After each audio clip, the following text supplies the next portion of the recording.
कमल निकला और कमल पर श्री ब्रह्मा बाबा निकल पड़े। ब्रह्मा जी ने जब देखा चारों तरफ कुछ दिखाई नहीं दिया। ब्रह्मा जी ऊपर जावे नीचे आवे, बार बार कहीं कुछ नहीं नजर आया। सोचने लगे कि अब हम कहां से आए और कहां आए, क्या करने के लिए आए, कोई पता ही नहीं है। उसी समय आकाशवाणी हुई, इस पर से सुयदि सोडेशा में कविंसम। बाबा जी घबराने की जरूरत नहीं है। आकाशवाणी ने भी सूक्ष्म में कह दिया, इस पर से यदि सोडश में कविंसम, मतलब स्पर्श संज्ञक वर्ण जो है ओलम के, उसमें 16वां और 21वां। तब नारद जी ने गुणा भाग करके देखा, भैया कौन सा 16वां है और कौन सा 21वां। तो 16वां अक्षर है ता और 21वां अक्षर है पा। ता और पा। ब्रह्मा जी के बाद समझ में आ गई, भैया अब हमें तप करना चाहिए। जब हम तपस्या करेंगे, तप करेंगे, तब हमें कुछ आगे का ज्ञान होगा। तब जाकर के ब्रह्मा जी ने तपस्या की।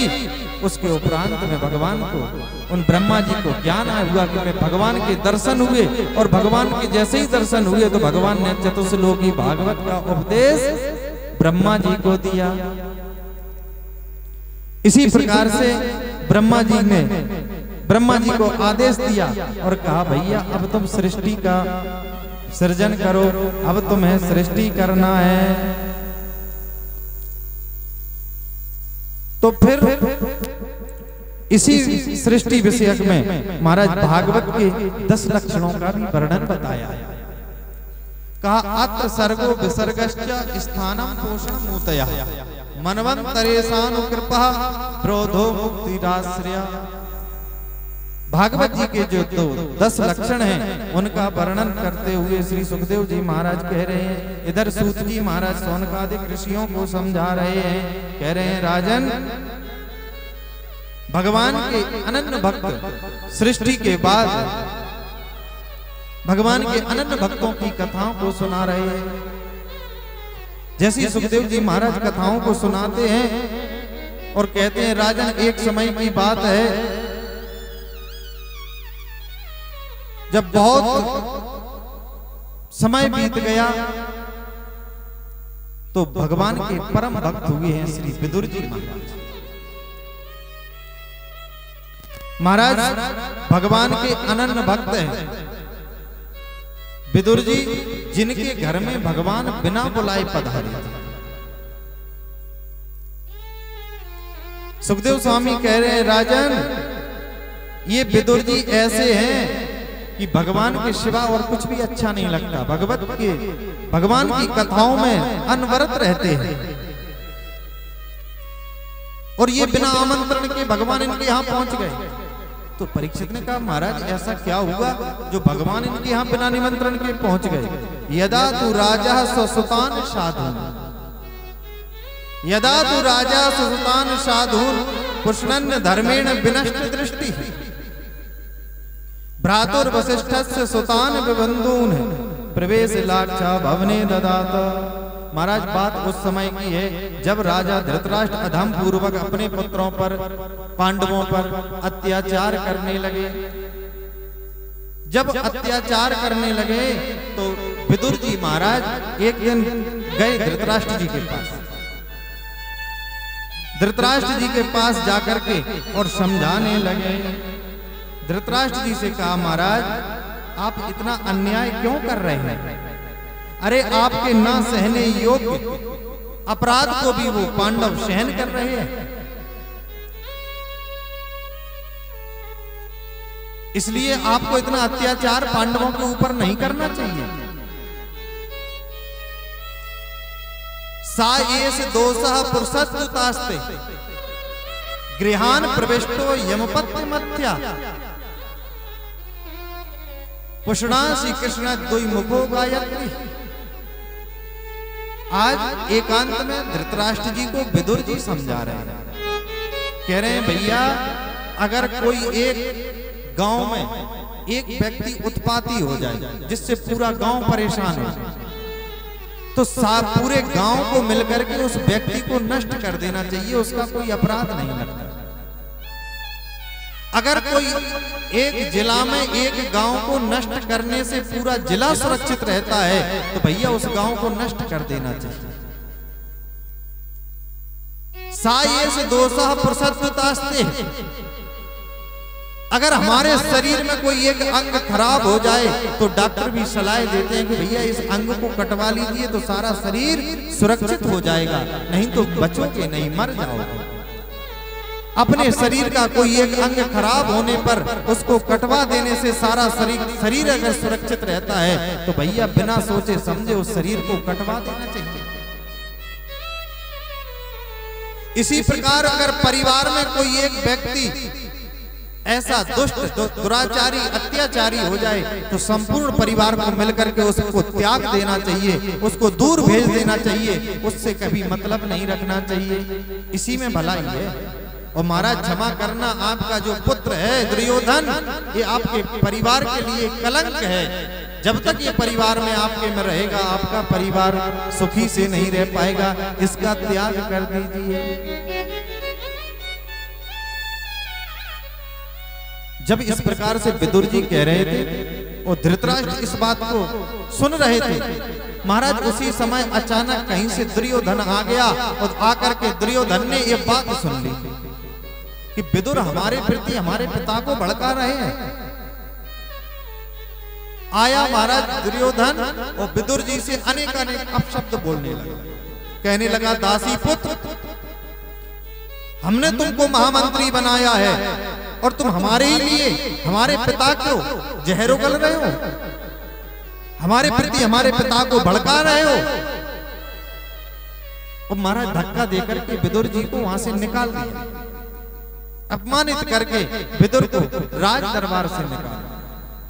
धृतराष्ट्र जी खड़े हैं, सब कुछ सुन रहे हैं, परंतु उन्होंने एक शब्द नहीं कहा, क्योंकि पुत्र के मुंह में इतने गिरसित थे कि वो कुछ बोल नहीं पाए। तो महाराज जैसे लंका से रावण ने विभीषण को त्यागा था, उसी प्रकार से आज धृतराष्ट्र की सभा से विदुर जी महाराज निकल रहे हैं। असि कहें चला विभीषण जबहि, आयुहीन भये सब तबहि। विभीषण जी के आने के बाद में जैसे ही समस्त लंकावासी आयुहीन हो गए, उसी प्रकार से कौरव दरबार में से आज विदुर जी महाराज का निकलना हुआ तो उस सभी आयु से हीन हो गए। विदुर जी बेचारे भगवान के अनन्य भक्त हैं, भगवान से समझा रहे हैं विदुर जी को कि भैया धृतराष्ट्र जो कर रहे हैं वो सही नहीं कर रहे हैं पांडवों के साथ। विदुर जी ने बहुत समझाने का प्रयास किया था कि भैया शांति दूत बनकर के भगवान श्री कृष्ण आ रहे हैं, आपसे राज्य नहीं मांगेंगे।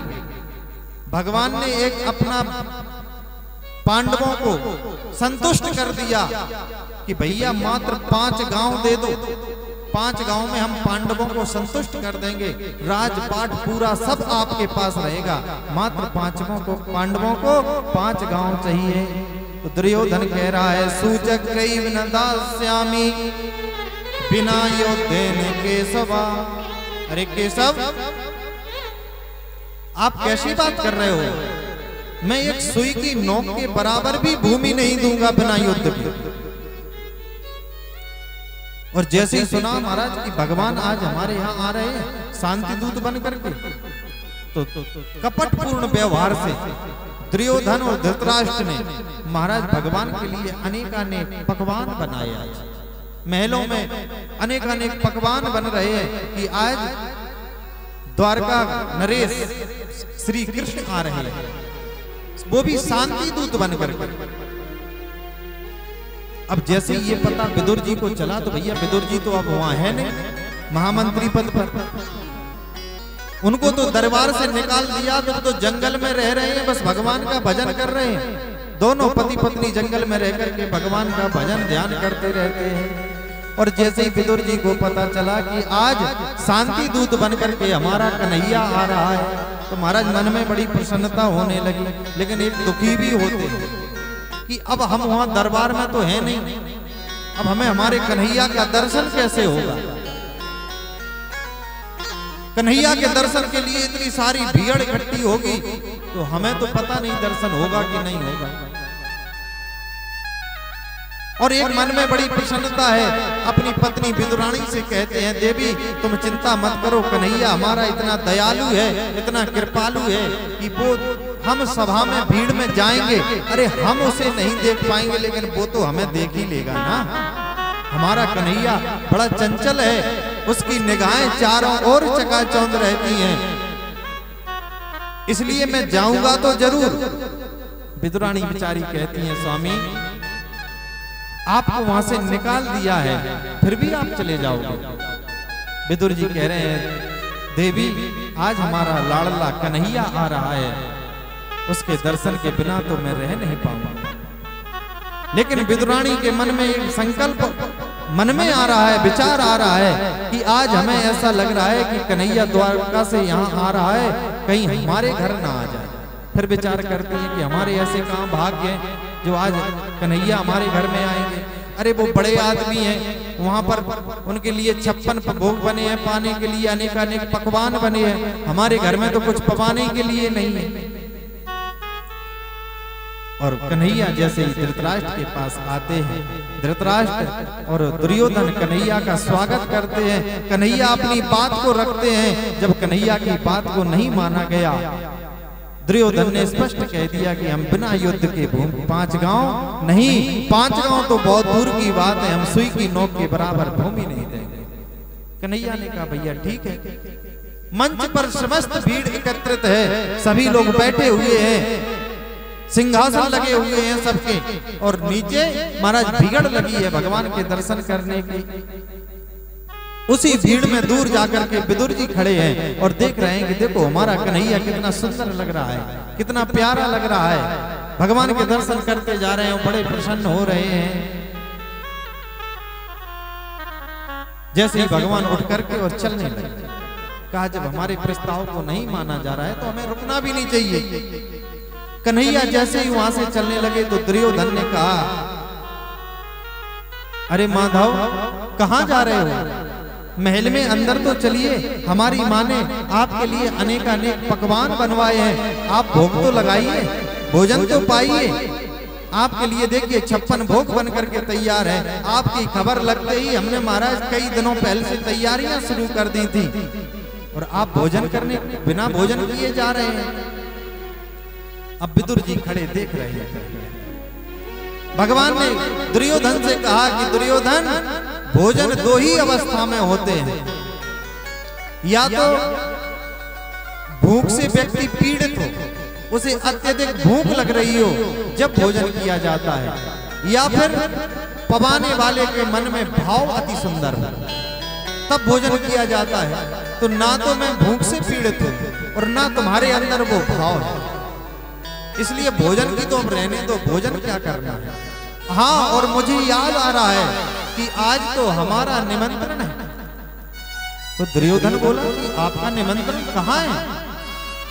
बोले आज हमारा निमंत्रण हमारे विदुर काका के यहाँ पर है, आज उनके यहाँ हमारा भोजन है, इसलिए हम कहीं भोजन नहीं करेंगे। दुर्योधन बोला, भैया विदुर तुमको अभी कहाँ मिल गए? द्वारका से सीधे आप हमारे यहाँ आ रहे हैं, विदुर तुम्हें रास्ते में कहाँ मिल गए? अरे बोले उन्होंने संदेशा भेज दिया था पहले ही कि जब हस्तिनापुर आओ ना तो पहले हमारे यहाँ आपको भोजन जरूर करना पड़ेगा। क्यों? भगवान सबके मन के अंदर के भाव को समझते हैं। तो जैसे ही दुर्योधन ने सुना तो धृतराष्ट्र, दुर्योधन, समस्त सभा अचंभित रह गई और कहने लगे, वाह, हमारे 56 भोग को त्याग करके उस विदुर के यहाँ जा रहे हो, पता नहीं उसके यहाँ खाने। श्री राधे महाराज विदुर जी बाजार से भगवान के लिए माखन मिश्री आदि खरीदने के लिए गए। विदुरानी जी ने फलों को सुंदर सजा करके रख दिया, पूरे घर को, आंगन को महाराज गाय के गोबर से लीप दिया और अब स्नान करने के लिए चली गई। महाराज जैसे ही स्नान करने के लिए गई कि उसी समय कन्हैया आ गए। विदुरानी जी स्नान कर रही थी, गोविंद आकर के विदुरानी का दरवाजा खटखटा रहे हैं, कह रहे हैं काका दरवाजा तो खोलिए, मैं आ गया। मैया उस समय विदुरानी स्नान घर में थी, स्नान कर रही थी। उन्होंने जैसे ही आवाज को सुना, उन्होंने जैसे ही कन्हैया की पुकार को सुना और दौड़ पड़ी कि आज मेरा गोविंद बुला रहा है, हमारे घर आकर के बुला रहा है। हमारा सामने जाकर के जैसे ही पहुंची, दरवाजा खोला तो देखा कन्हैया ने कि ये देखो विदुरानी कैसी पागल हो गई है मेरे प्यार में, हमारे आने के भाव में कितनी पगला गई है हमारी मैया कि इसने तो वस्त्र तक नहीं पहने, अर्ध वस्त्र पहन करके हमारे सामने आ गई। उसी समय गोविंद ने अपना पीतांबर उड़ा दिया है। राधे राधे हरि विदुर घर पावना। राधे अभी देखो आप लोगों में कथा सुनने से ज्यादा बातें चल रही हैं, इसलिए सभी लोग भजन के माध्यम से भगवान की भक्ति में बिल्कुल सराबोर हो जाएं। हरि विदुर घर पावना आज हरियाए, विदुर घर पावना आज हरियाए, विदुर घर पावना आज हरियाए, आज हरियाए आज समाए, आज हरियाए विदुर घर पावना, आज हरियाए विदुर घर पावना, आज हरियाए विदुर घर पावना, आज हरियाए। जय हो।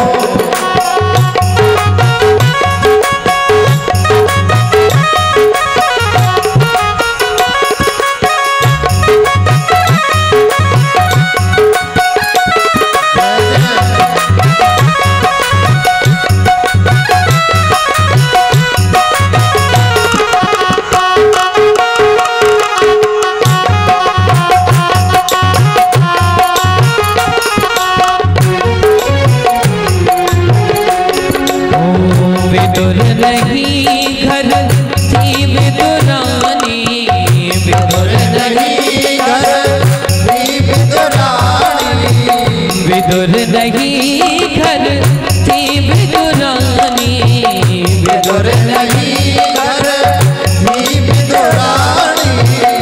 आवत देखे सारंग प्राणी, आवत देखे सारंग प्राणी, फूली अंग समावना, ओ फूली अंग समावना, आज हरियाए विदुर घर पावना, आज हरियाए विदुर घर पावना, आज हरियाए।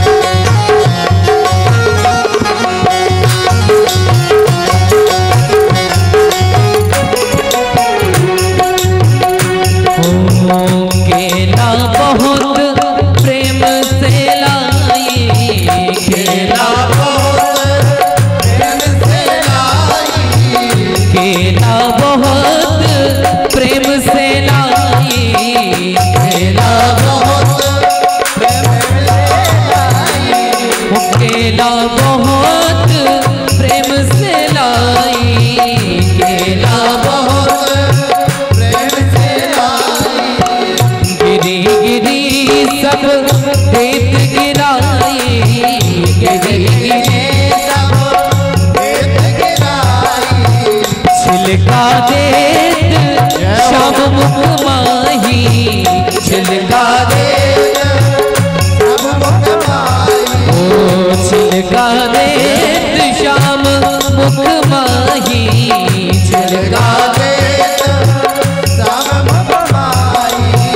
भोजन कहाँ जीवावना, ओ भोजन कहाँ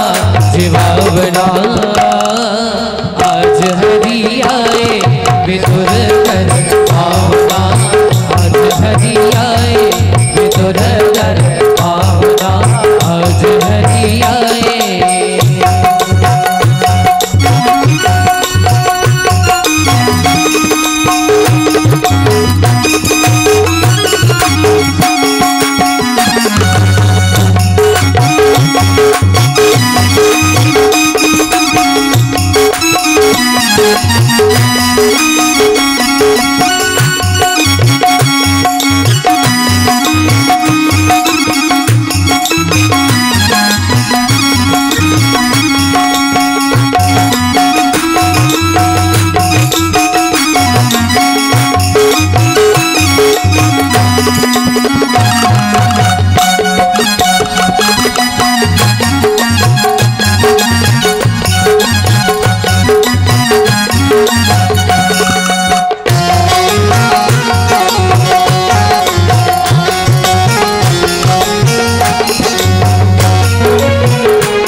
बचन सुनाए, हरे खोटे सब बचन सुनाए, छिलका देत श्याम मुख माही, छिलका देत श्याम मुख माही, कहाँ गवाई भावना,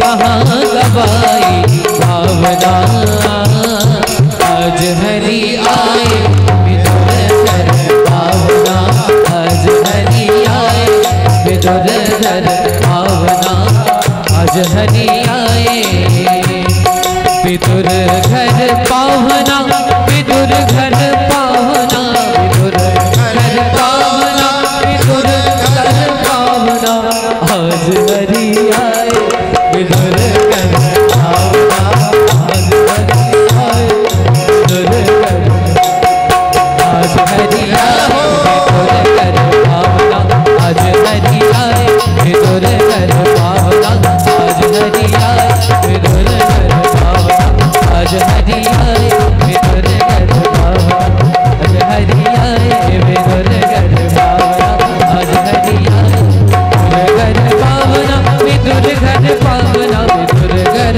पावना, विदुर घर पावना, आज हरि आए विदुर घर पावना, आज हरि आए विदुर घर पावना, आज हरि आए विदुर घर पावना, आज हरि आए विदुर घर पावना।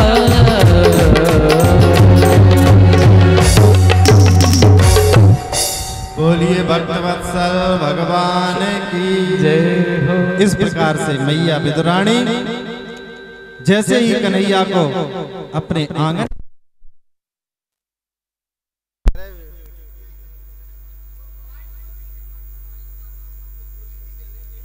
श्री राधा, बोलिए भक्तवत्सल भगवान की जय। विदुरानी भगवान को जैसे ही दरवाजे से आंगन में लाई तो सारों पटा पे बिठाना चाहती, एक सुंदर सी जगह देख करके विदुरानी ने पटा बिछा दिया और कहा कन्हैया तू इस पर बैठ जा।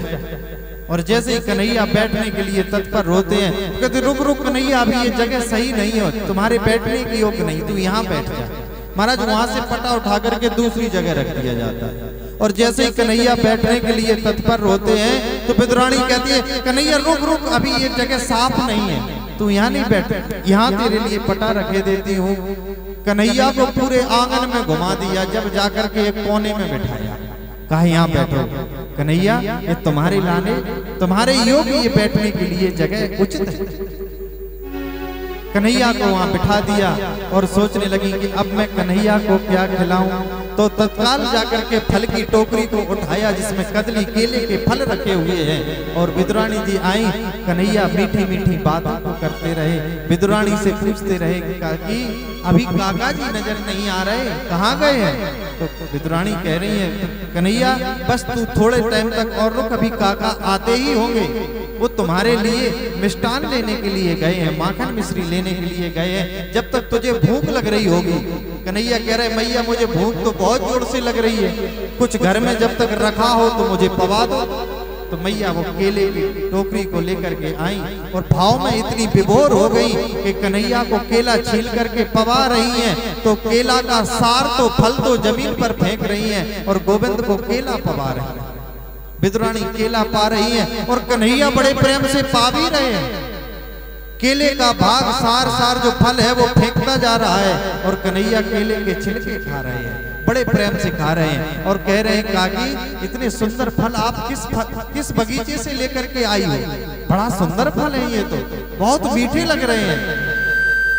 विदुरानी कहती है कन्हैया मैं तेरे लिए सुंदर चुन चुन करके लाई हूँ कि आज मेरा गोविंद मेरा कन्हैया आ रहा है तो निश्चित मुझसे भोजन मांगेगा, तो मैं तेरे लिए फल तोड़ करके कदली वन में गई थी तो वन से चुन करके सुंदर फल लेकर के आई हूँ। कन्हैया छिलकों को पा रहे हैं, विदुरानी जी पवाती जा रही हैं। इतने में विदुर जी आ गए और विदुर जी ने देखा कि हमारे आने से तो पहले कन्हैया आ गया है और जैसे ही पहुंचे बोले कन्हैया आ गए कि हाँ, और विदुर जी ने देखा कि अरे देवी अहो भाग्यवान ये क्या कर रही हो? कन्हैया को केले के फल की जगह तुम छिलके खिला रही हो। विदुरानी ने देखा अरे राम राम, क्यों कन्हैया तूने भी नहीं बताया कि तू क्या खा रहा है? विदुर जी ने कहा देवी तुम रुको, मैं इसके लिए माखन मिश्री लेकर के आया हूँ, बढ़िया सुंदर सुंदर मिष्ठान लड्डू मेवा आदि लेकर के आया हूँ, मैं अपने हाथों से इसको पवाऊंगा। और विदुर जी महाराज जैसे ही कन्हैया को लड्डू पवाते हैं, माखन मिश्री पवाते हैं, तो गोविंद विदुर जी का हाथ पकड़ लेते हैं और कहते हैं काका जी माफ करना। क्या क्यों? कहा आप में से स्वाद नहीं पूछोगे? तो कहा कन्हैया मैं भूल गया था, क्या लड्डू कुछ कम मीठे हैं क्या? अच्छा नहीं लगा तुझे? बोले नहीं पकवान तो आपके सारे बहुत सुंदर हैं। बोले फिर बता कैसा लग रहा है ये? कन्हैया विदुर जी का हाथ पकड़े हैं, विदुर जी हाथ में गिलास लिए हुए हैं, कह रहे हैं काका माफ करना, जो स्वाद अभी हमारी काकी के फल के छिलकों में था वो तुम्हारे इन मिष्ठानों में नहीं है। काका मैं जो फल खा रहा था उसमें अद्भुत स्वाद मुझे मिल रहा था। भगवान कहते हैं भैया अहम भक्त पराधीनो, मैं तो भक्तों के अधीन है। भाव से परमात्मा को जो कुछ भी अर्पण कर दिया जाए भगवान उसे सहज स्वीकार कर लेते हैं। हमारे पास नहीं है पकवान, हमारे पास नहीं है माखन मिश्री, हम भगवान को अनन्य पकवान बना करके नहीं खवा सकते। हमारे पास सूखी रोटी है, चटनी रोटी है, हमारे पास नमक रोटी है, तो हम कन्हैया का भाव से अगर भोग लगा देंगे तो हमारा गोविंद आकर के उसका भोग लगाएगा। वो पकवानों का भूखा नहीं है, वो मिष्ठानों का भूखा नहीं है, भगवान सिर्फ भाव के भूखे हैं। और जो एक बार भाव से कन्हैया को भजता है कन्हैया दौड़े दौड़े वहीं पर चले गए। आज विदुर जी इस कन्हैया की बात को सुनकर के आश्चर्य रह गए, कह गए गोविंद तुम्हारी भी लीला बड़ी धन्य है, तुम्हारी लीला को कोई समझ नहीं सकता, कोई पार नहीं पा सकता। आज आपको इन फलों में स्वाद आ रहा है, हमारे मिष्ठानों में कोई स्वाद नहीं आ रहा है। प्रभु आप जिस पर कृपा कर देते हो उसे धन्य कर देते हो। भगवान कृपा भी उसी पर करते हैं जो उनका अनन्य भक्त होता है। अनन्य भक्त भगवान का वही होता है जो भगवान पर विश्वास करता है। अनन्यास चिंतयन्तो माम ये जनः पर्युपासते तेषां नित्यां युक्तानां योगक्षेमं वहाम्यहम्। भैया जो परमात्मा पर विश्वास कर लेता है, भगवान पर भरोसा करता है, उसको भगवान कभी नीचे झुकने नहीं देते हैं। भगवान सर्वोपरि बना करके अपने भक्त को रखते हैं। बस एक बार परमात्मा पर विश्वास करके तो देखिए, अपना बना करके तो देखिए, फिर देखिए वो आपसे कैसा रिश्ता निभाते हैं। जरूरी नहीं कि हम भगवान को भगवान ही माने, भगवान से कोई भी रिश्ता आप बना करके देख लीजिए, भगवान उसी रिश्ते में आपकी सारी इच्छाओं को पूरी करेंगे। विधिवत जो संसारी आपके रिश्ते को नहीं निभा पाएगा, वो रिश्ता भगवान आपको निभा देते हैं।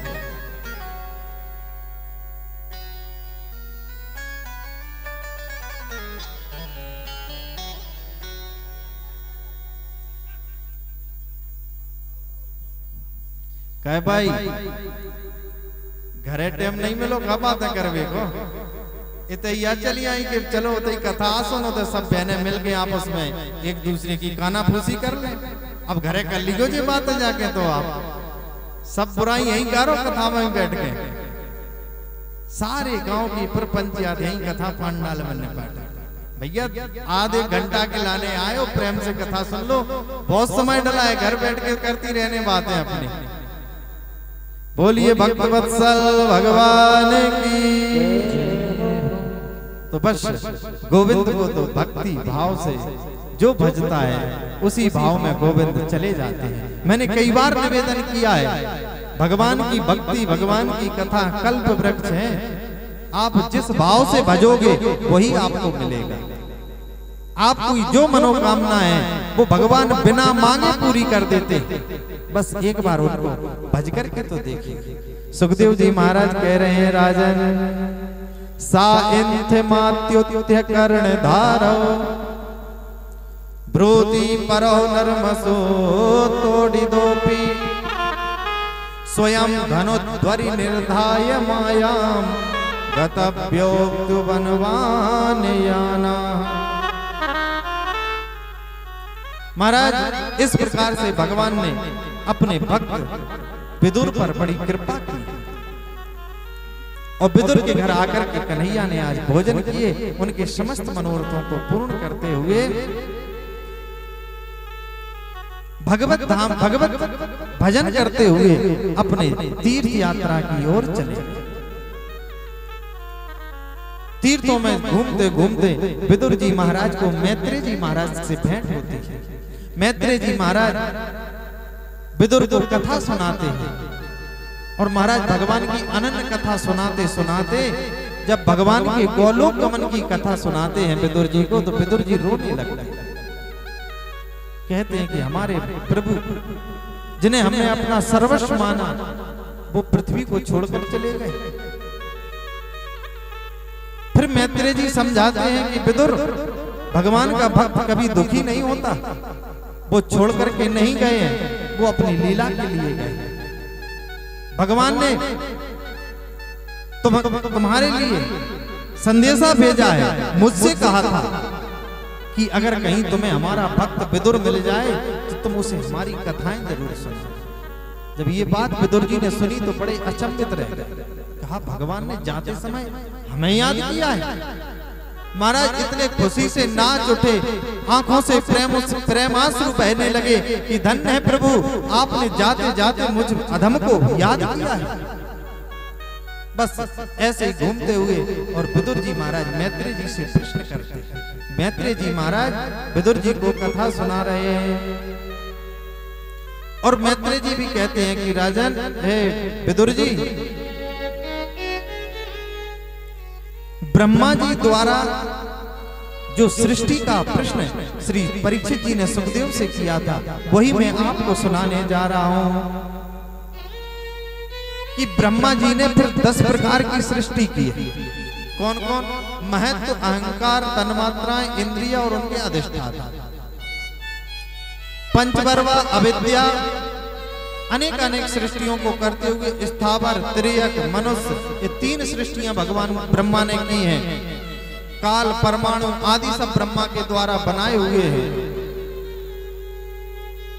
फिर भगवान ने ब्रह्मा जी ने संकल्प सृष्टि से सबसे पहले सनत कुमारों को उत्पन्न किया। जब सनत कुमारों से कहा कि भैया जाओ अब तुम सृष्टि करो, तो सनत कुमारों ने कह दिया, पिताजी हम सृष्टि करने के लिए नहीं आए, हमें तो भगवान का भजन करना है। तो जैसे ही ब्रह्मा जी को लगा कि हमारे बालक हमारी बात की अवहेलना कर रहे हैं, तो उनको क्रोध आया। जैसे ही क्रोध आया तो महाराज क्रोध से भूमध्य से भगवान रुद्र का अवतार हुआ। छोटा सा बालक वहां से नीचे पड़ा और देखते देखते विकराल रूप ले गया। महाराज एकदम काला कलूटा भयानक रुद्र हाथ जोड़ के ब्रह्मा से निवेदन किया कि ब्रह्मा जी पिताजी आदेश करो। तो कहा जाओ सृष्टि करना शुरू कर दो। तो भगवान रुद्र ने जब सृष्टि की तो महाराज भूत प्रीतों को बना दिया। इतने सारे भूत प्रीत पैदा हो गए कि सारी पृथ्वी तप्तमान होने लगी। तब फिर कहा कि भैया आप बैठ जाओ, आपके बस की बात नहीं है सृष्टि करना। इसके बाद में फिर ब्रह्मा जी ने अपने शरीर से अपने अंगों से सृष्टि की। 10 ऋषियों को जन्म दिया। मन से मरीचि, नेत्र से अत्रि, मुख से अंगिरा, कर्ण से पुलस्त, नाभि से पुलह, कर से क्रतु, त्वचा से भृगु, प्राण से वशिष्ठ, अंगुष्ठ से दक्ष, गोद से श्री नारद जी का प्रादुर्भाव। ब्रह्मा जी ने अपने शरीर से 10 ऋषियों को प्रकट किया। फिर उसके बाद में दक्षिण स्तन से धर्म, पृष्ठ भाग से अधर्म, हृदय से काम, भू से क्रोध, अधरोष्ठ से लोभ, मुख से मां सरस्वती को प्रकट किया। इतने में भी सृष्टि से संतुष्ट नहीं हुए ब्रह्मा जी, तो उन्होंने सृष्टि का ध्यान किया ब्रह्मा जी ने। तब उनके 4 मुख से 4 वेद, उपवेद, पुराण, आगम, निगम, छंद ये सब प्रकट किया। फिर भी जब सृष्टि से वृद्धि नहीं हुई तो ब्रह्मा जी ने अपने शरीर को 2 भागों में विभक्त कर दिया, जिससे दाहिने भाग से श्री मनु महाराज और बाम भाग से शत्रुपा का प्रादुर्भाव हुआ। इन्हीं के द्वारा ये सारी सृष्टि हुई। अब महाराज मनु शत्रुपा से कहा कि जाओ अब आप सृष्टि करो। मनु महाराज शत्रुपा जी को लेकर के सृष्टि करने के उद्यम से निकले तो देखा कि चारों, जब हम सृष्टि करेंगे तो भैया जीवों को कहां रखेंगे। देखा तो पृथ्वी है ही नहीं। अब हम सृष्टि किस में करें। लौट करके ब्रह्मा जी के पास आए, बोले मां पिताजी हम सृष्टि तो करने के लिए तत्पर रहे, परंतु सृष्टि करें कहां। कोई धरातल तो है ही नहीं, पृथ्वी तो है ही नहीं, अब हम सृष्टि किस पे करें। उसी समय ब्रह्मा जी ने जब ध्यान किया तो उसी ब्रह्मा जी को छींक आई तो उनके नासिका छिद्र से एक छोटा सा बराह का बालक निकला, सुअर अंगुष्ठमान। और ब्रह्मा जी ने देखा कि हमारी नासिका छिद्र से कौन निकला, और देखते ही देखते वो बालक अपना विशाल रूप लेने लगा। ब्रह्मा जी के मन में विचार आया कहीं ये भगवान तो नहीं है। तो उसी समय बराह भगवान विशाल गर्जना करके और ब्रह्मा जी के सामने प्रकट हुए। बोलिए बराह भगवान की। बराह भगवान से ब्रह्मा जी ने कहा कि प्रभु अब आप जाओ, ये राक्षस है जो पृथ्वी को लेकर के रसातल में चला गया। कौन सा राक्षस है। हिरण्याक्ष। ये हिरण्याक्ष हिरण्यकश्यप का भाई है, ये राक्षस है।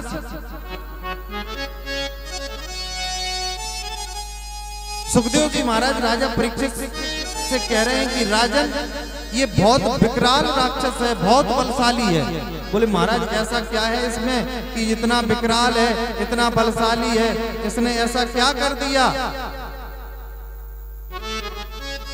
सुखदेव जी कहते हैं सुनिए, एक समय की बात है राजन, ऐसा घोर तमह बेला घोरायाम घोर दर्शना। एक समय मां दिति कश्यप जी के पास गई। कश्यप जी के पास माता दिति पहुंची और उन्होंने उनको काम शक्ति सताने लगी। संध्या का समय, भगवान सूर्य अपने अस्ताचल की ओर जा रहे हैं। और जब माता दिति ने भगवान कश्यप के पास पहुंच करके, अपने पतिदेव के पास पहुंच करके अपनी पीड़ा को व्यक्त किया तो कश्यप भगवान ने पहले तो समझाया। कश्यप महाराज ने कहा देवी ये संध्या का समय है, ऐसा घोर तमह बेला घोराणाम घोर दर्शना चरंती यस्याम भूतानि भूतेशानुचरारिया। इस समय भगवान रुद्र के अनुचर विचरण करते हैं। महाराज ये संध्या के समय में कुछ कार्य हैं जो वर्जित है। विद्या अध्ययन संध्या को नहीं होता है। आप कामासक्ति की संतुष्टि संध्या वेला में नहीं होती। निद्रा संध्या की बेला में सोना नहीं चाहिए, इत्यादि बहुत सारे ऐसे कार्य हैं जो शाम विद्या अध्ययन नहीं करना चाहिए, जो संध्या का टाइम होता है। कश्यप ने समझाया कि देवी इस समय भगवान रुद्र के अनुचर विचरण करते हैं और आप इस प्रकार की शर्त लेकर के हमारे पास हो, थोड़ा रुक जाओ, अभी संध्या बेला निकल जाने दो। लेकिन माँ दिति इतनी कामोन्मत्त थी कि कहा स्वामी अब मैं नहीं रुक सकती हूँ। तो कहा ठीक है देवी, आप जैसा विचार करो, होगा तो भगवान रुद्र का अपमान ही। माँ दिति के जबरदस्ती न मानने पर कश्यप जी ने उनके मनोरथ को पूर्ण किया। तो जैसे ही पूर्ण किया, भगवान रुद्र का अपमान हुआ तो माँ दिति के गर्भ में घोर राक्षस पैदा हुआ। महाराज एक नहीं दो राक्षस। जब माँ दिति को पता चला कश्यप जी के द्वारा कि तुम्हारे बालक को मारने के लिए भगवान आएगा, नारायण आएंगे, वही तुम्हारे बालकों को मारेंगे, तो दिति ने कई 100 वर्षों तक अपने गर्भ को धारण करके रखा है, बच्चों को जन्म ही नहीं दिया। जब बहुत समय हो गया, कई साल बीत गए, तब जाकर के महाराज वो राक्षसों का प्रभाव इतना बढ़ गया कि सारे देवता परेशान हो गए, चारों तरफ अंधकार छा गया। सारे देवता मिलकर के ब्रह्मा जी के पास पहुंचे और कहने लगे, ब्रह्मा जी ये क्या हो रहा है? तब ब्रह्मा जी ने कहा घबराइए मत, कश्यप पत्नी दिति के गर्भ में जो राक्षस है ना, वो बहुत विशाल राक्षस है। और ये राक्षस कौन बने? ये भगवान के पार्षद हैं जय और विजय। जय और विजय भगवान के पार्षद थे। एक बार नारद जी भगवान का दर्शन करने के लिए पहुंचे, तो भगवान उस समय शयन कर रहे थे, तो इन पार्षदों ने नारद जी को रोक दिया कि नारद जी अभी भगवान शयन कर रहे हैं, आप दर्शन नहीं कर सकते। तो नारद जी ने कहा भैया आप कैसे रोक सकते हो? आप हमें दर्शन करने से कैसे रोक सकते हो? हम अपने स्वामी के दर्शन करने जरूर जाएंगे। तो द्वारपालों ने, जय और विजय ने रोकने का प्रयास किया, तो नारद जी को क्रोध आ गया और इन्होंने श्राप दे दिया कि जाओ, जो आप हमें अपने स्वामी से मिलने के लिए रोकते हो, हम श्राप देते हैं कि तुम 3 जन्मों तक राक्षस बनोगे। जब नारद जी ने श्राप दे दिया तो बेचारे हाथ जोड़ करके गिड़गिड़ा करके नारद जी के चरणों में आ गए। बोले महाराज क्षमा करें, अब हमारी तो मजबूरी है, अब बताइए, आपने तो श्राप ही दे दिया, हमारा उद्धार कैसे होगा? तो नारद जी ने कहा कि जाओ अब चिंता मत करो, तुम्हारा उद्धार करने के लिए साक्षात भगवान को आना पड़ेगा, भगवान के हाथों से तुम्हारा उद्धार होगा।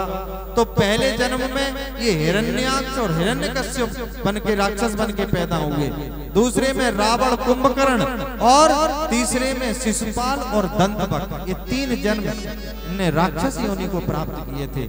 आज वही राक्षस माँ दिति के गर्भ में है, हिरण्याक्ष और हिरण्यकश्यप। महाराज जैसे ही विष्णु कश्यप के कहने पर माता दिति ने अपने दोनों बालकों को जन्म दिया, तो दोनों बालक इतने विकराल, इतने ताकतवर थे महाराज कि इन्होंने तो जिधर आक्रमण कर देते थे उधर ही रास्ता खाली हो जाता था।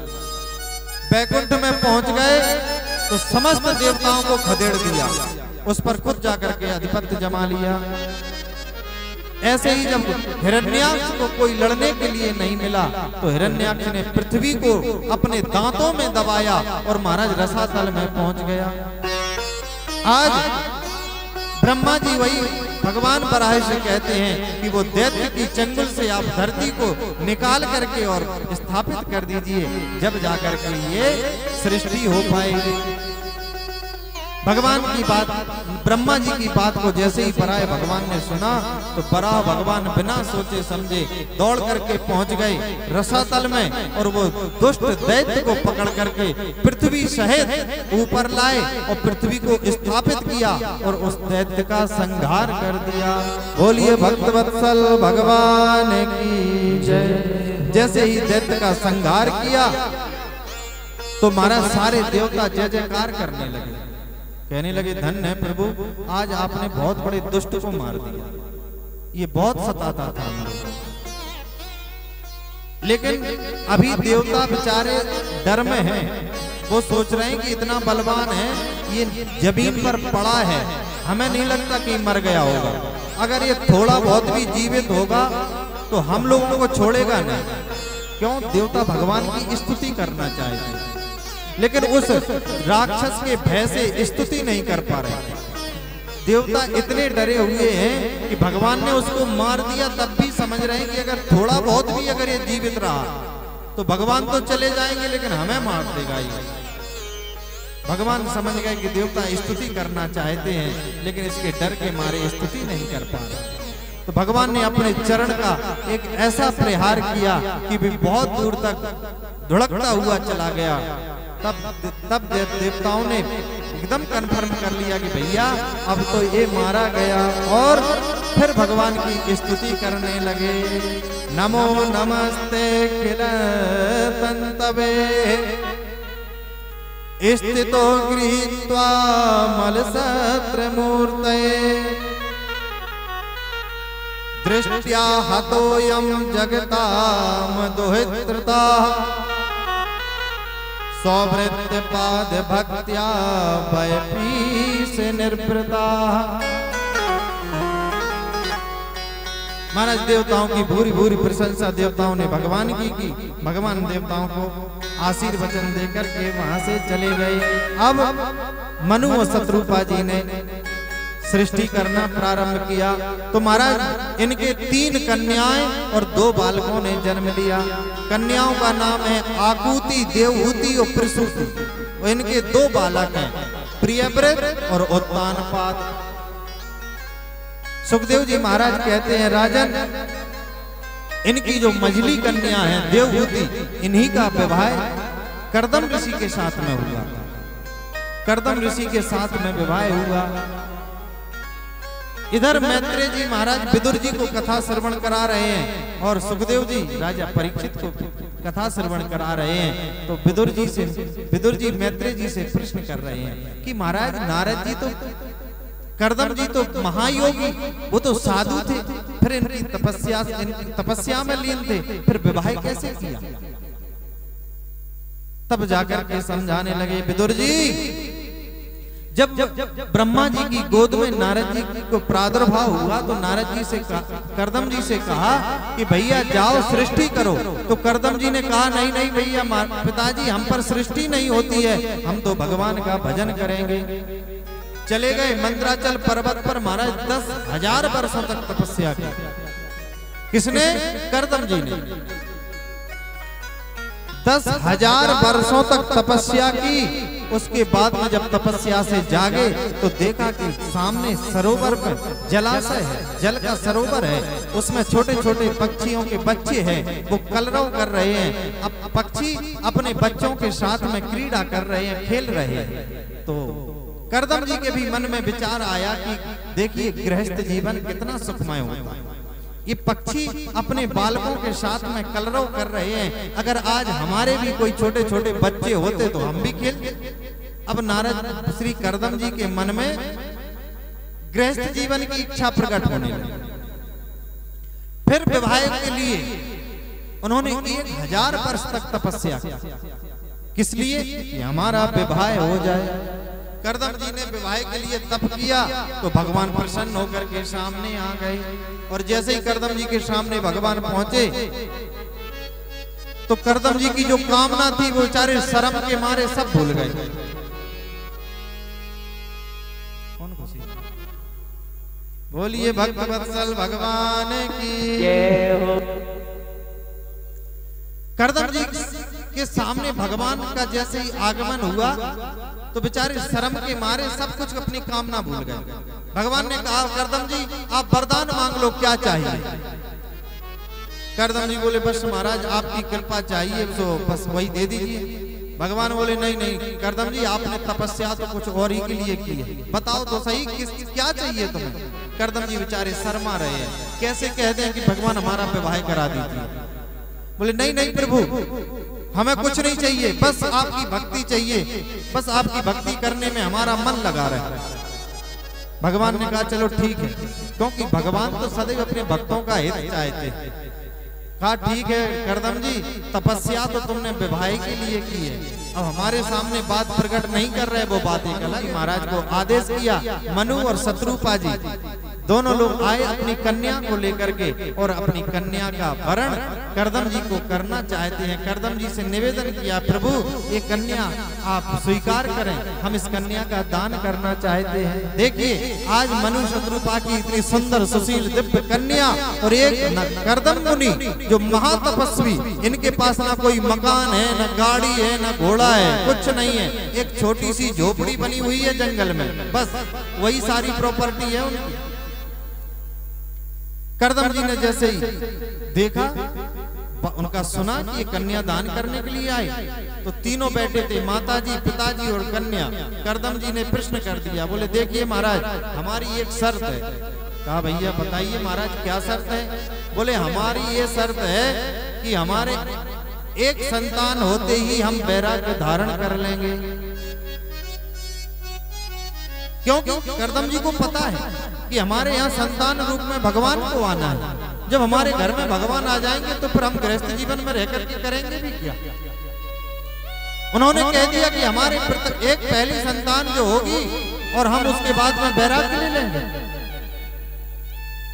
भला आज विचार कीजिए, कोई माँ बाप के सामने कोई माँ बाप अपनी कन्या के लिए घर देखने के लिए जाएं और लड़का बोले कि हम एक संतान होते ही बाबा जी बन जाएंगे, तो क्या कोई अपनी कन्या देगा उसे कि भैया तुझे बाबा बनना तो तू बाबा ही बन जा पहले, हम अपनी बच्ची की जिंदगी खराब क्यों करें। लेकिन मनु और शत्रुपा जी अपनी सुंदर सुशील कन्या इतने तपस्वी महात्मा को सौंप दी, विवाह कर दिया और अपनी कन्या दान करके मनु और शत्रुपा जी महाराज पुनः वापस अपने घर के लिए आए। और करदम जी मैया देवहूति वहां पर बैठे हुए हैं। करदम जी ने कहा देवी मैं थोड़ा भगवान का भजन कर लेता हूँ जब तक आप अपनी कुटिया की साफ सफाई कर लो, क्योंकि ये कुटिया है अपने पास रहने के लिए। तो देवहूति ने कहा स्वामी जैसी आज्ञा। और मैया देवहूति जैसे उस कुटिया में गई, कुटिया में जाकर के देखा महाराज छोटी सी कुटीर बनी हुई है, उसी में सैकड़ों सांप, बिच्छू, मेंढक आदि सब बैठे हुए हैं और एक कोना खाली पड़ा है, मात्र 2x2 जगह है, एक आसन बिछी है छोटी सी, वो कोना खाली है। कहीं तो बहुत सारे सर्प बैठे हैं, कहीं बिच्छू बैठे हैं, कहीं मेंढक बैठे हैं।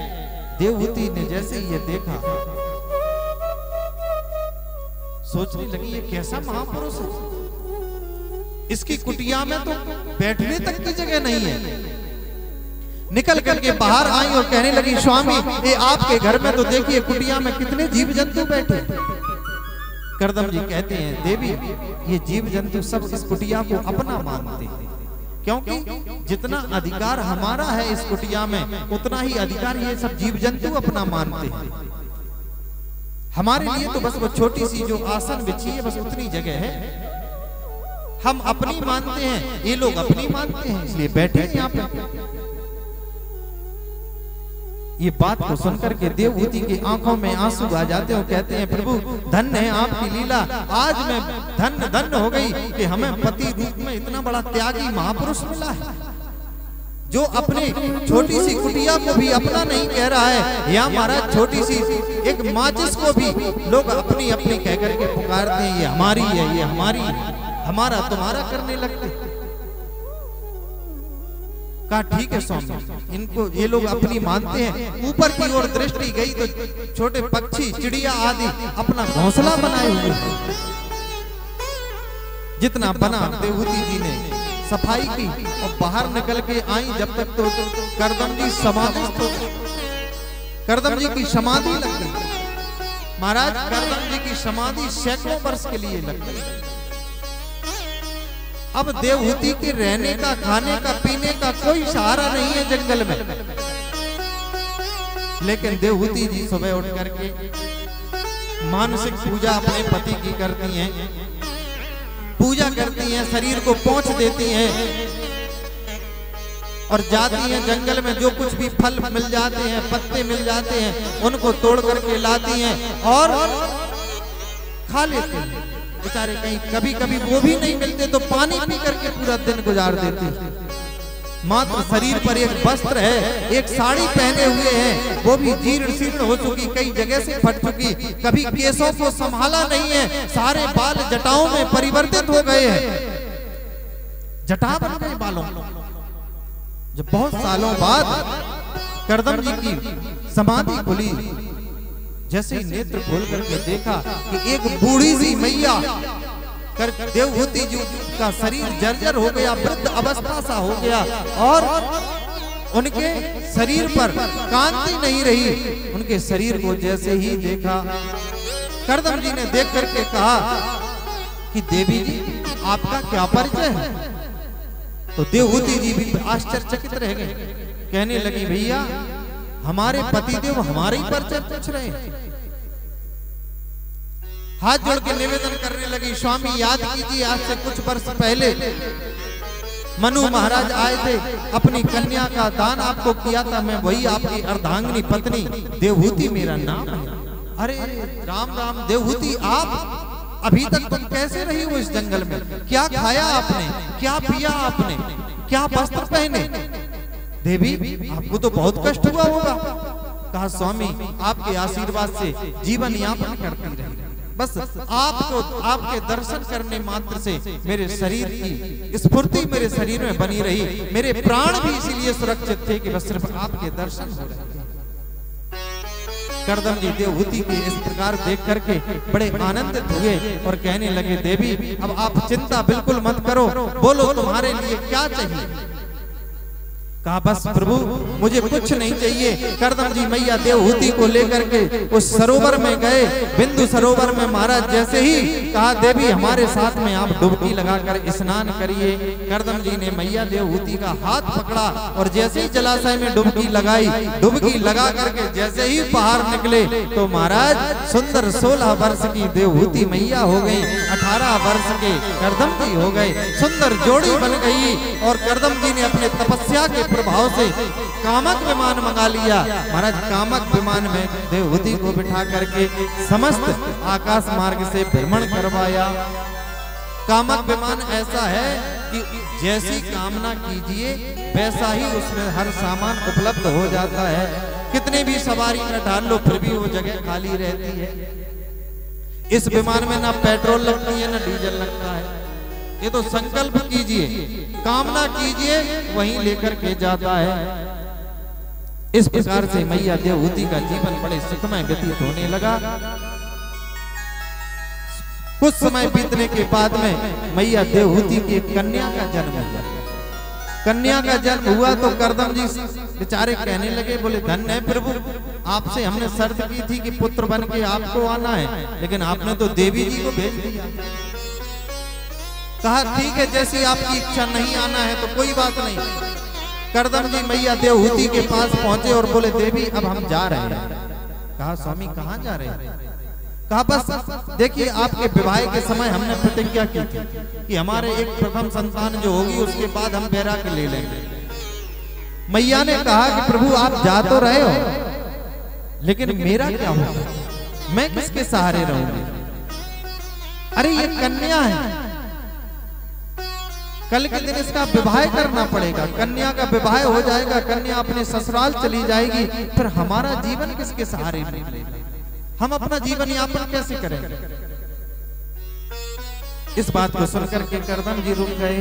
तो महाराज कुछ समय रुके तो धीरे धीरे करदम जी के 9 कन्याओं का जन्म। जैसी 9 कन्याओं का जन्म हुआ तो करदम जी महाराज भगवान से प्रार्थना करने लगे, हे प्रभु आपने अच्छे माया जाल में फंसा दिया। बात आपसे एक ही की थी, आपने आपके आने से पहले पहले 9 देवियां भेज दी हमारे यहाँ पर। अब इन देवियों को छोड़ करके भी हम नहीं जा सकते। भगवान से जब प्रार्थना की कि प्रभु क्षमा करिए, ऐसी कौन सी गलती हमसे हो गई। सरस्वत्यास तपस्ते पे सहस्त्रायाम समादता उद्यतस्य ही कामस्य प्रतिवादो न द्वारस्तते अपि निर्युक्त संगस्य काम रक्तस्य किम पुनः। भगवान से जैसे प्रार्थना की तो महाराज 10वें संतान के रूप में श्री करदम जी महाराज मैया देवहूति के यहाँ कपिल भगवान का प्रादुर्भाव हुआ। बोलिए कपिल भगवान की जय हो। कपिल भगवान का जैसे ही जन्म हुआ तो करदम जी समझ गए कि भैया अब तो साक्षात नारायण हमारे घर में आए हैं। नारद करदम जी भगवान के पास गए और उनका दर्शन किया, प्रदक्षिणा की। प्रदक्षिणा कर ही रहे थे कि महाराज ब्रह्मा जी भी भगवान का दर्शन करने के लिए आ गए और ब्रह्मा जी दर्शन करने के लिए आए तो उनके साथ में 9 ऋषि थे। 9 ऋषि भगवान का दर्शन करने के लिए ब्रह्मा जी के पास आए और करदम जी ने जैसे ही देखा तो करदम जी ने कहा ब्रह्मा जी से कि पिताजी आपके साथ में 9 पर और हमारे यहाँ 9 कन्याएं, बस आप अपने पुत्रों के साथ में हमारी कन्याओं का विवाह कर दीजिए। उसी समय ब्रह्मा जी के साथ आए 9 ऋषियों के साथ में करदम जी ने अपनी 9 कन्याओं का विवाह कर दिया।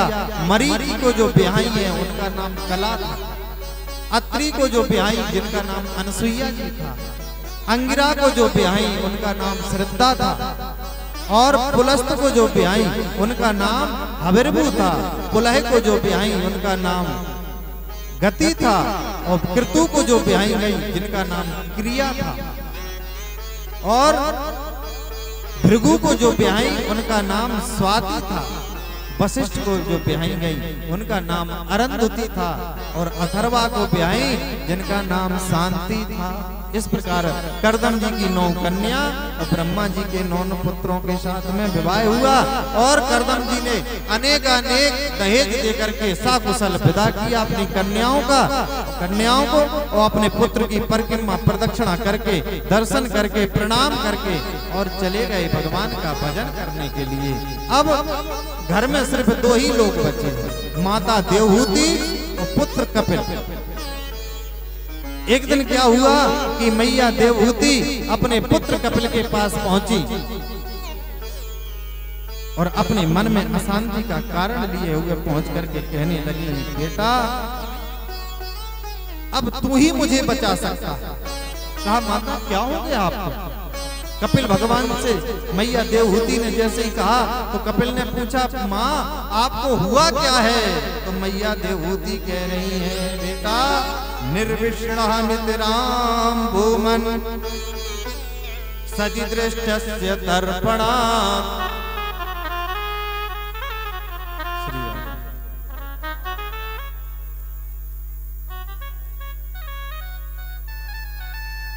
श्री राम।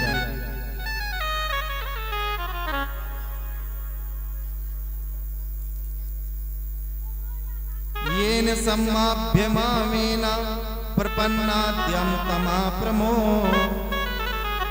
मैया देवहूति कह रही है, ध्यान से सुनना, बहुत अच्छा उपदेश दिया मैया को। मैया कह रही है पुत्र ये दुष्ट इंद्रिय मैं इनको तृप्त नहीं कर पा रही हूं। ये इंद्रिय सभी अपनी अपनी तरफ खींच रही हैं। अब इन इंद्रियों को मैं बस में कैसे करूं? वो उपाय बस मुझे बता दे कि मैं इन इंद्रियों से निवृत्त हो जाऊं, क्योंकि मैं इसमें घोर अंधकार की ओर जा रही हूं। मेरा मन बड़ा विचलित रहता है। त्वं गताम शरणम शरण्यम स्वभृत संसार तरो कुठारम जिज्ञास मायात कृतस्य पुलस्त्य नमामि संसृद्धम विदाम वरिष्ठम। मैत्री जी विदुर जी से कहते हैं कि विदुर जी जब मैया का यह प्रश्न सुना तो मात्र कपिल भगवान ने कहा मैया इसके लिए कुछ नहीं, अगर अपनी मन पर विजय पाना है, अपनी इंद्रियों पर विजय पाना है तो मैया बस जीव को एक ही कार्य करना चाहिए, क्या कि संतन के संग लाग रे तेरी अच्छी बनेगी। संतन के संग लाग रे तेरी अच्छी बनेगी। संतन के संग लाग रे तेरी अच्छी अच्छी बनेगी तेरी किस्मत जगेगी, अच्छी बनेगी तेरी किस्मत जगेगी, ओ अच्छी बनेगी तेरी किस्मत जगेगी, अच्छी बनेगी तेरी किस्मत जगेगी। होए तेरो बड़ा भाग रे तेरी अच्छी बनेगी, होए तेरो बड़ा भाग रे तेरी अच्छी बनेगी।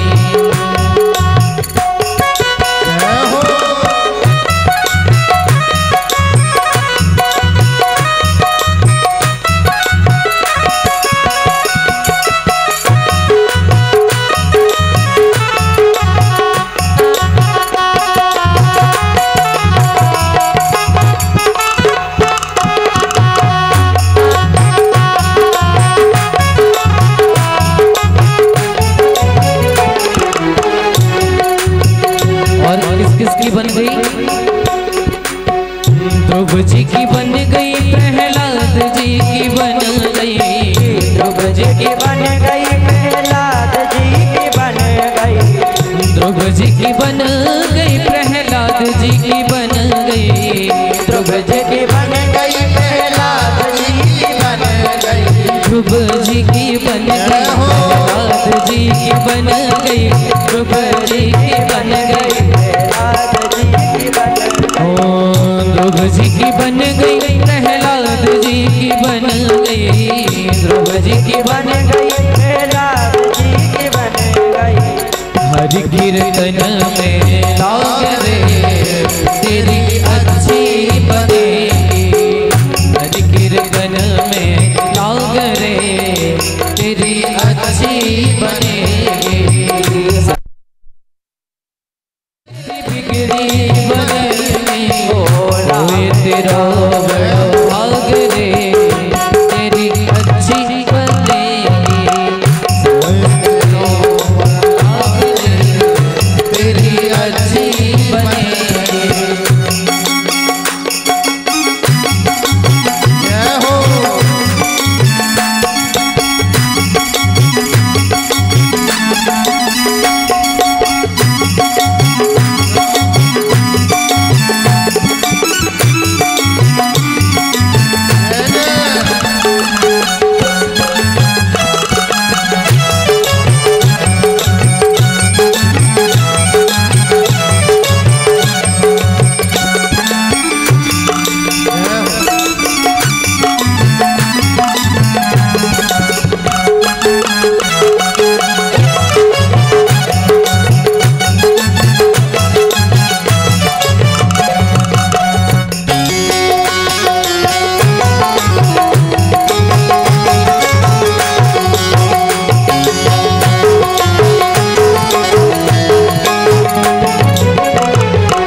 जाए और के दाग रे तेरी अच्छी बनेगी, जाए और के दाग रे तेरी अच्छी बनेगी, संतन के संग लाग रे तेरी अच्छी बनेगी, संतन के संग लाग रे तेरी अच्छी बनेगी।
अब जाग सके तो जाग रे, तेरी अच्छी बनेगी।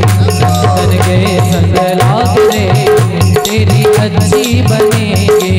संतन के संग लाग रे, तेरी अच्छी बनेगी। संतन के संग लाग रे, तेरी अच्छी बनेगी। संतन के संग लाग रे, तेरी अच्छी बनेगी। संतन के संग लाग रे, तेरी अच्छी बनेगी। तेरी अच्छी बनेगी, तेरी अच्छी बनेगी, तेरी अच्छी बनेगी। तेरी अच्छी बनेगी। सुंदर के संग लाग रे, तेरी अच्छी बनेगी। सुंदर के संग लाग रे, तेरी अच्छी बनेगी। सुंदर के संग लाग रे, तेरी अच्छी बनेगी। हो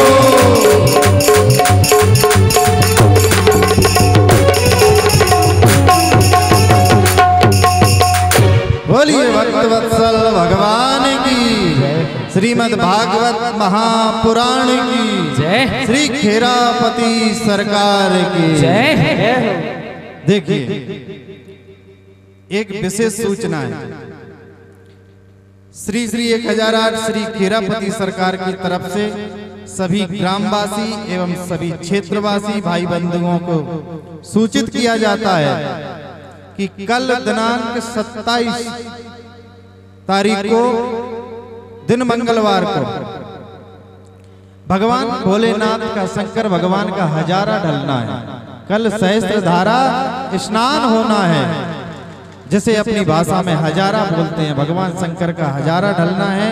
उसमें अधिक से अधिक लोग, देखिए ये भगवत कार्य है, पुण्य कार्य है, इसमें बढ़ चढ़ के हिस्सा लेना चाहिए। तुम्हारी बुराई भलाई होगी वो घर के लिए होगी, लड़ना झगड़ना हो वो अपने घर पर करते रहना, अपने गांव में करते रहना, अपनी नगर बस्ती में करते रहना, लेकिन ये भगवत धर्म कार्य है, इसमें सबको बढ़ चढ़ करके हिस्सा लेना चाहिए। और सभी लोग आकर के इस हजारा में शामिल हो। सभी ग्रामवासियों से करबद्ध निवेदन है, हाथ जोड़ करके सबसे अनुरोध है कि सभी लोग पधारें, और अकेले पधारें नहीं, पत्रम पुष्पम फलम तोयम यो में भक्त्या प्रयच्छति। देखिए अभी आगे कथा मिलेंगी आपको सुनने के लिए। इस मनुष्य योनि को आप पृथ्वी पर भगवान का भजन पूजन अर्चन जो कर रहे हैं, आपकी आमदनी जितनी है उसमें से अपना शास्त्र आज्ञा देता है कि हमारे पास अगर 10 रुपया है तो हम 10 रुपया में 2 रुपया तो दान कर ही सकते हैं ना। 2 रुपया में हमारा कोई हर्जा नहीं है। इसलिए अपनी सामर्थ्य के अनुसार जो 2100 वाले हैं, जिनकी सामर्थ्य है कि हम 2100 दे सकते हैं, लेकिन अगर हम 2100 वाले हैं, अगर मंदिर में आके हमने 21 रुपया चढ़ा दिए तो भैया मंदिर की व्यवस्थाएं कैसे चलेंगी। इसलिए ये भगवान भोलेनाथ की प्रतिष्ठा का कार्य चल रहा है। और यहाँ पर सहस्त्र धारा हजारा डलना है। जो भी भाई बंधु अपनी इच्छा अनुसार दान देना चाहे, दान देना क्या चाहे देना चाहिए। देखिए मैं छोटा सा दृष्टांत बताता हूं। सुखदेव जी महाराज भागवत में ही कहते हैं, राजा परीक्षित को समझा रहे हैं कि राजन यतो दानम न जायेता तद द्रव्यम मलभव भवेत्। ये हम अपनी तरफ से नहीं कह रहे, ना हम इसलिए कह रहे हैं कि आप जाकर के मंदिर पे दान कर दो, ना ये कहना कि हमसे कोई कहलवा रहे हैं। ये भागवत जी का प्रमाण है। भागवत जी में लिखा है यतो दानम न जायेता तद द्रव्यम मलभव भवेत्। अगर हमारे पास धन है, अगर हमारे पास संपन्न है भगवान की कृपा से, तो उस धन में से हमें दान अवश्य करना चाहिए। और अगर हमने दान नहीं किया तो उसमें भागवत जी में क्या लिखा है, स्मृति का वाक्य है कि तद द्रव्यम मलभम भवेत्। वो द्रव्य मल के समान हो जाता है, वो धन मल के समान हो जाता है। इसलिए अपने धन में से थोड़ा ना थोड़ा दान जरूर करना चाहिए। जरूरी नहीं कि आप यहीं पर दान करें, जहां आपको व्यवस्था लगे, उचित लगे, यहाँ तो करते ही रहना, करना है, परंतु जहां पर भी लगे कि हमारे पास परमात्मा ने दिया है तो उसमें से दान तो करना चाहिए। क्योंकि देनहार कोई और है, लेनहार कोई और। लोग भ्रम बस अपने में ही समाहित रह जाते हैं। देने वाला कोई और है, लेने वाला कोई और है। हम तो अपना अपना करके समेट रहे हैं। तुलसी पंचन के पिए घटे न सरिता नीर, दान किए धन ना घटे जो सहाय रघुवीर। भैया इसलिए अपनी श्रद्धा के अनुसार सभी लोग दान करें। भागवत जी में तो यहाँ तक का लिखा है कि भैया अदत्ता दानाद भवत दरिद्रो दरिद्र्या भावात प्रकरोति भावम पाप प्रभावान नरकम प्रयाति पुनर्दरिद्रः पुनरेव पापम्। परसों की कथा में सुनाऊंगा आपको दान का क्या लाभ रहता है। महाराज जो व्यक्ति दान नहीं करता वो दरिद्र हो जाता है, और जो दरिद्र होता है तो पाप कर्म करता है। जब पाप कर्म करता है तो नरक में जाता है। जब नरक में जाएगा तो वहां पर अनेक यातनाओं को भोग करके फिर ऐसे दरिद्र परिवार में पैदा होगा कि पुनः उससे फिर पाप कर्म होगा, फिर नरक में जाएगा, फिर दरिद्र परिवार में पैदा होगा। ये हम कोई लोलुपता बस नहीं कह रहे, हम ये नहीं कह रहे कि आप अपने घर का धन सब ला करके यहाँ पर चढ़ा दो। ये अपने शास्त्र आज्ञा दे रहा है, ये शास्त्र का प्रमाण है। शास्त्र कह रहा है अदत्ता दाना दरिद्रो प्रभावात। महाराज पाप प्रभावान नरकम प्रयाति। जब व्यक्ति दरिद्र होता है तभी पाप करता है, जब पाप करता है तो नरक में जाता है। नरक की यातनाएं भोग करके पुनः ऐसे परिवार में जन्म लेता है जो बिल्कुल दरिद्र गरीब हो। और जो व्यक्ति दान करता है उसका भी सुन लीजिए, श्री व्यास जी महाराज ने भागवत में हर प्रकार के मंत्रों का उपयोग किया है, हर शास्त्रों का। ये कहने भैया पंडित जी हैं, दान लेना है इसलिए कह रहे हैं। एक अपने मन में दुर्भावना मत लाना कि आपके दान के लिए मंदिर के लिए महाराज जी बैठे हैं या हम आपके दान के लिए बैठे हैं। सबको देने वाला परमात्मा होता है, लेकिन महंतों का, संतों का ये धर्म होता है कि हम आप गृहस्थों को सतमार्ग पर ले चलें। चाहे जैसे भी जाओ सतमार्ग पर चलो। तुम्हारे धन की शुद्धि भी जब होती है जब दान होता है। जो व्यक्ति दान करता है उसका सुनिए, सतपात्र दानाच भवेद धनाढ्यो धनाढ्य भावाच करोति पुण्यम पुण्य प्रभावात त्रिविध प्रयाति पुनर्धनाढ्य पुनरेव पापी। महाराज धनाढ्य व्यक्ति अगर पुण्य कर अपना धन का दान करता है तो उसे स्वर्ग की प्राप्ति होती है। और स्वर्ग से भोग करके पुनः वो ऐसे धनाढ्य परिवार में जन्म लेता है कि पुनः वो फिर से उतना ही दान करे जिससे उसे फिर स्वर्ग की प्राप्ति हो। इसलिए भैया सभी से निवेदन है कि यहाँ पर भगवान भोलेनाथ का कार्य चल रहा है, यहाँ पर इतना सुंदर दिव्य कार्यक्रम चल रहा है। सभी लोग आकर के भगवान भोलेनाथ के चरणों में बैठ करके अपनी हाजिरी दें और जो जिसकी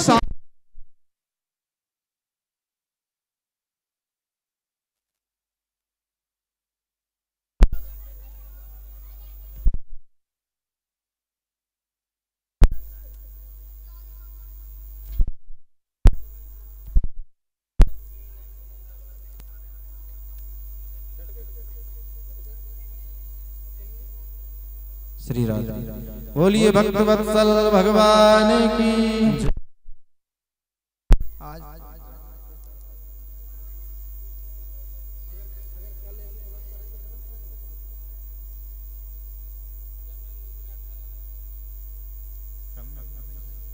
श्री राधा।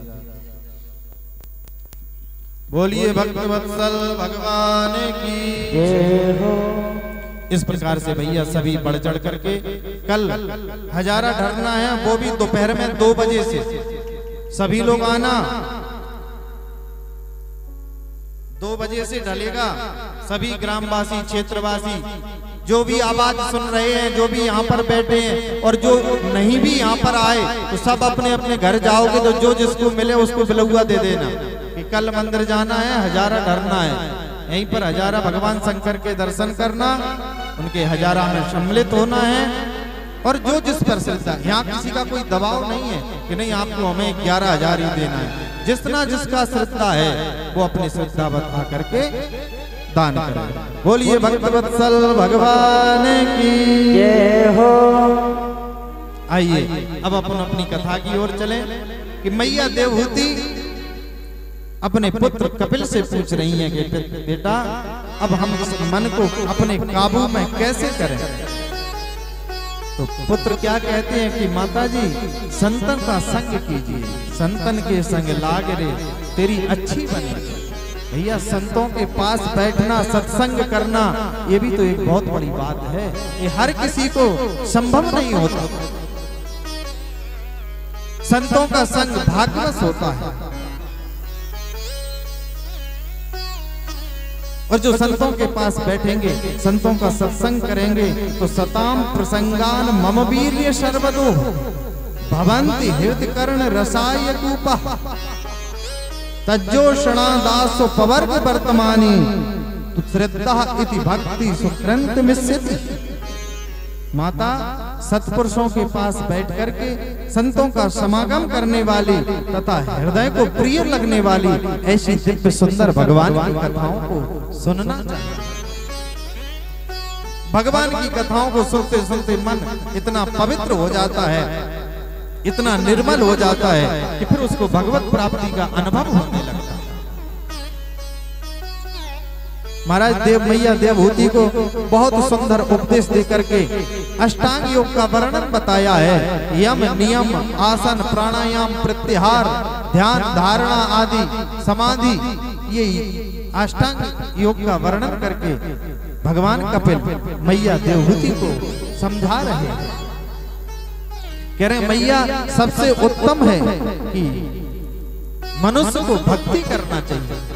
भक्ति करता हुआ व्यक्ति अहम सर्वेषु भूतेषु भूतात्मा उपास्थितः सदा, इसलिए मैं सर्व में स्थित हूँ। मैया ये मत समझना कि हम मंदिर जाएंगे तभी हम भगवान का पूजन करेंगे, नहीं। अपने घर में बैठ करके भी आप भजन करोगे तो उतना ही पुण्य फल आपको मिलेगा जो मंदिर में करने से पुण्य फल प्राप्त होता है। तुम मज्ञाय मामर्ष्यः कुरुतेषासु वेद भसम। मैया ये संसार में कोई किसी का नहीं है, ये नाते रिश्ते सब मोह माया है और जीव इन्हीं मोह माया में फंस करके अपने सारे जीवन को नष्ट कर लेता है। इसलिए इस मोह माया से निवृत्ति पाइए और भगवान के भजन को करिए। इस योनि में आकर के हमने अपना सारा जीवन एक दूसरे की बुराइयां, ईर्ष्या, छल, कपट आदि विकारों में लगा दिया। भैया अगर किसी की बुराई करते हो ना तो उसका भी आपको पाप लगता है।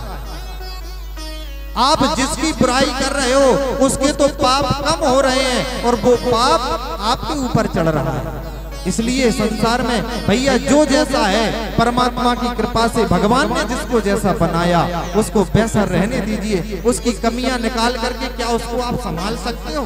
कदापि नहीं।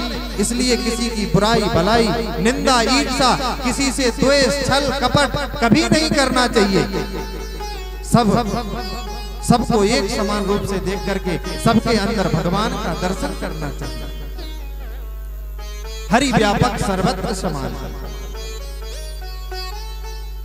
हे माता, जब व्यक्ति भजन नहीं करता, अंत समय में जब फड़फड़ाता है, जब मृत्यु निकट आती है तो जीव घबराता है, बेचैनी होती है कि अब वो घबराता। यम के दूत जब उसके पास आते हैं तो यम के दूतों को देख करके इतना विह्वल हो जाता है, इतना डर जाता है कि वो दूतों के डर के मारे महाराज मलमूत्र छोड़ देता है और बलात् यम के दूत उसको खींच करके और अपने पास में बांध करके यमलोक को ले जाते हैं। वहां पर उसको अनेक यातनाएं देते हैं। और जो भक्त अगर हमारे नाम का, हमारी कथाओं का, हमारे भजन का अगर जरा सा भी सहारा ले लेता है उसको वो काल यम के दूत पास में भी नहीं आते हैं, उसको कभी भी यातनाएं नहीं मिलती हैं, वो सीधे हमारे धाम को जाते। इसलिए मैया सब तरफ से मन को हटा करके बस परमात्मा के चरणों में लगाना चाहिए। वायो नो तो कमक्रोता कफ संरोध्य नायका कासश्वास कृतायासा कंठे गुरगुरायते। आदमी कहता है भैया हम बुढ़ापे में भजन करेंगे, बुढ़ापे में शरीर कांपने लगता है, हाथ पर काम नहीं करते, कंठ से गुरगुराहट की आवाज निकलती है, भगवान का नाम नहीं निकल पाता। इसलिए भैया भजन तो बचपन से ही आदत है, भजन तो अभी से आज से प्रारंभ कर दीजिए अगर अपना भला चाहते। यही माँ देवहूति को भगवान कपिल कह रहे हैं, मैया भगवान की माया से बच करके और सकाम भक्ति में अपने मन को लगाते हुए सदैव मेरा ध्यान करते रहना चाहिए। मैया को ऐसा दिव्य सुंदर उपदेश दिया कि माँ देवहूति का शरीर कपिल के वचनों को सुन करके महाराज पानी पानी हो गया, मैया शरीर का शरीर पानी होकर के बह गया, वहां पर गंगा सागर की धार बन गई और बस उसी गंगा में कपिल भगवान ने आचमन किया और आगे की ओर चल पड़े। बोलिए भक्त वत्सल भगवान की जय हो। कपिल भगवान भी अपनी मैया का यह हाल देख करके बड़े प्रसन्न हुए और अपने धाम को गए। सुखदेव स्वामी कहते हैं राजन, इसी क्रम में